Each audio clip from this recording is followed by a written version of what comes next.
Right on. First little movie. Actually, it's not the first movie I've watched in my new place, but this is my third place that I've done my little movie rants on. And today I actually watched two movies. I watched Boogie Nights. I absolutely loved that movie. And then I watched another movie that I've been wanting to watch for a very long time. Something I had.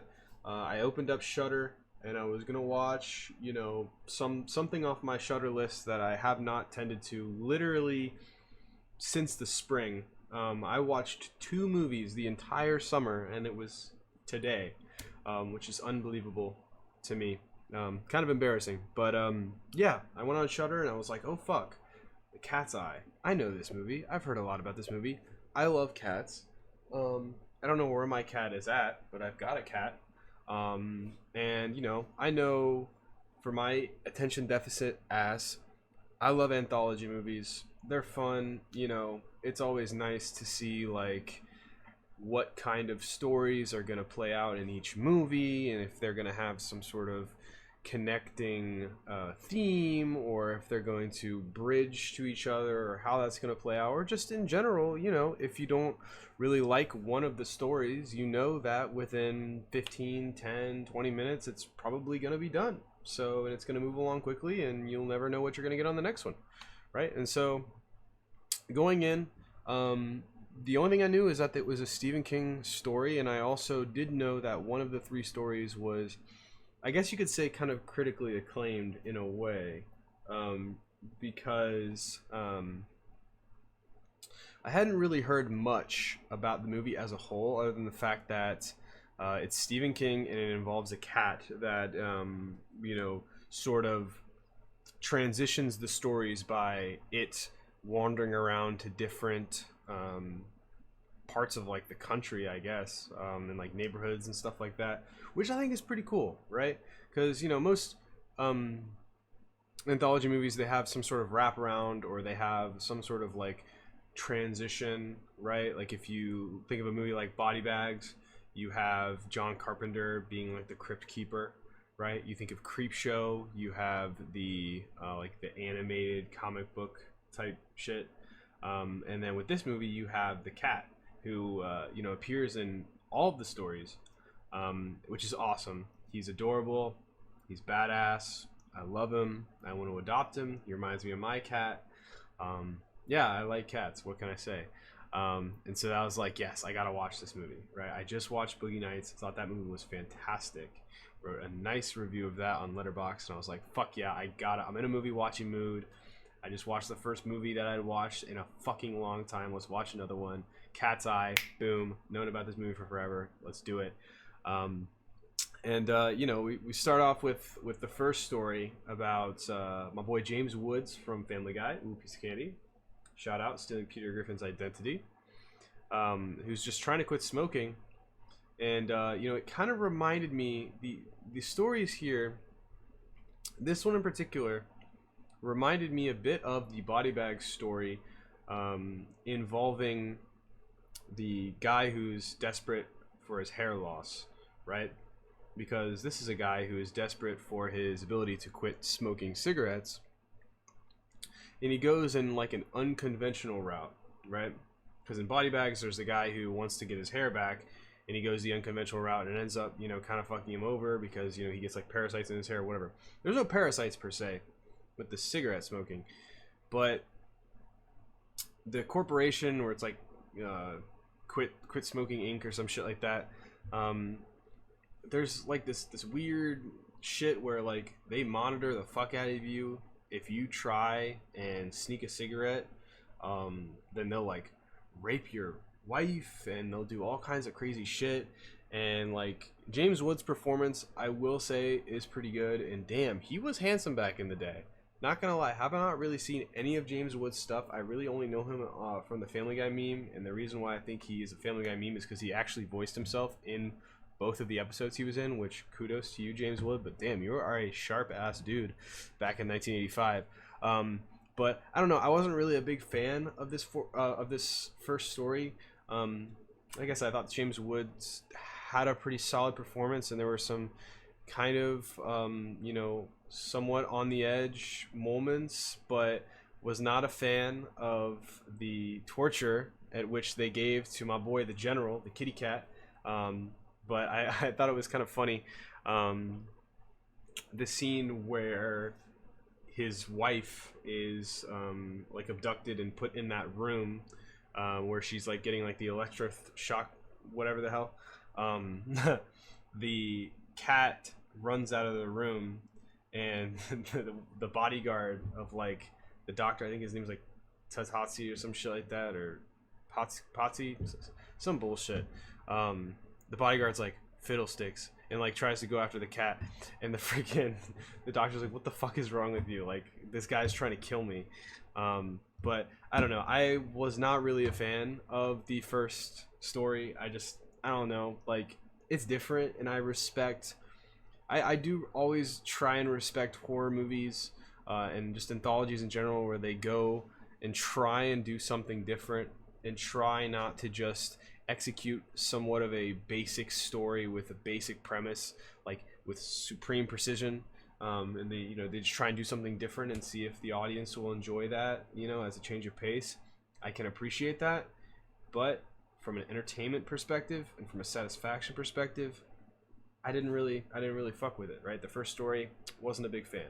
The second story, to me, was more or less the same when it comes to my overall enjoyment of it. However, this story, the last one reminded me of a body bag story. This second story here, regarding like a tennis player who is involved with a rich gambling man's wife, and he ends up having to basically risk his life in order to be with her. There had to have been some sort of connection to the Something to Tide You Over story from Creepshow, right? Because, I mean, that short is fantastic. That is one of the best horror anthology segments ever, bar none. Like, that is top fucking tier. Leslie Nielsen, Ted Danson, they killed it. It's amazing, amazing sequence that I recommend everybody watch. This story, on the other hand, the parallel is clear as day. They are incredibly similar because you have one man who is having like an affair and or is like in a relationship, I guess, a cuck relationship, if you will, with a super rich older man's wife.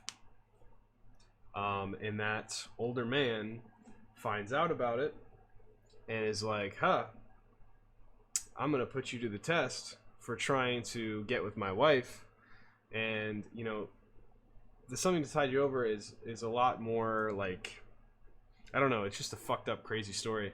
And I rambled about it whenever I talked about Creepshow, but in this short, he's like, all right, I want you to scale my penthouse 80 feet up in the air, which is kind of interesting, right? Because in the Something to Tide You Over, it's at the beach, you're underwater, it's a fear of drowning. And these are all written by Stephen King, as far as I know, and he wrote that story. But this, in Cat's Eye, it's a fear of heights, right? Which is like the polar opposite. And I wonder, because Creepshow came out a couple years before this movie. The Creepshow was 82, this was 85. So I wonder if that was something he had to go into. You had to have known, right? Like, he has to have known. He had to have taken some sort of influence, or there has to be some sort of connection between the two stories. Especially because Creepshow was such a high-profile movie. And that's, like I said, one of the most prolific anthology horror shorts ever. But it's kind of whatever. The guy looks like Wilford Brimley, the rich man, and the guy who plays the protagonist, who is successful and able to scaling the penthouse. He kind of looks like Bruce Jenner. I don't know. He's giving me like plastic surgery vibes in his face. So that's kind of interesting. But the cat, he makes the appearance throughout this story as well as in the others, and like there's a cool little like, oh, I bet you $2,000 that he's not gonna get run over by a car, because like at the very beginning of the short, he's like sitting in front of like a big busy intersection, and like cars crash, trying to get out of the way and making sure that he doesn't get run over.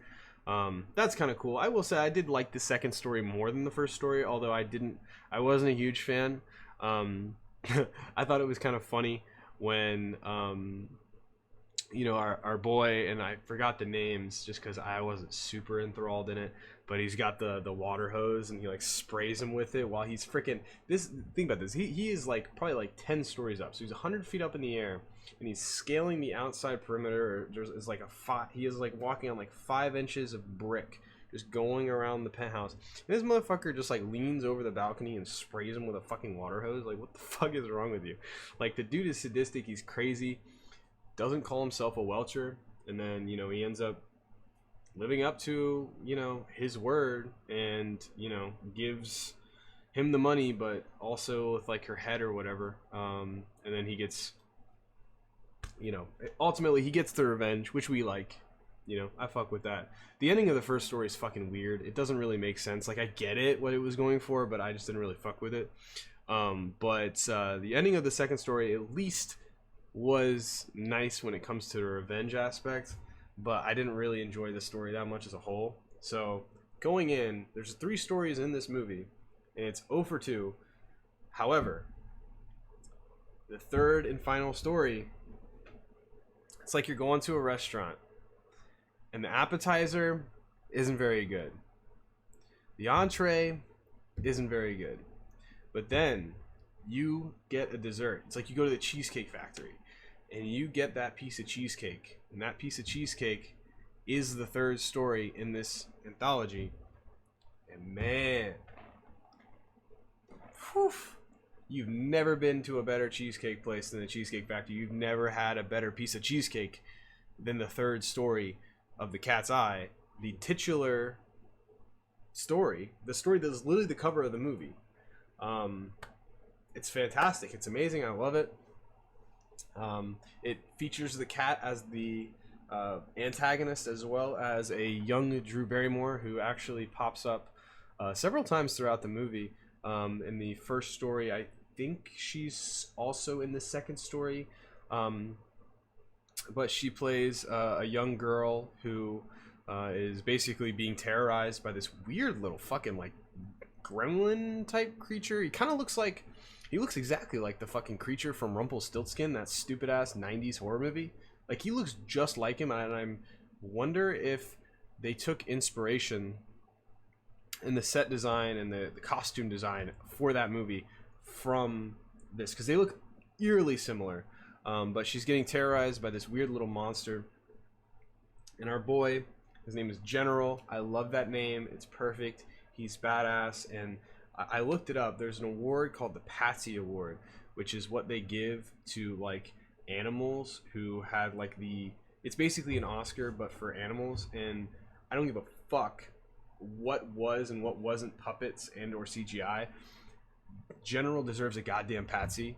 I know this is almost 40 years later, but goddamn, he was badass as fuck in this movie. I loved him. I want to adopt him. I feel like he would get along with my kitty. Maybe not.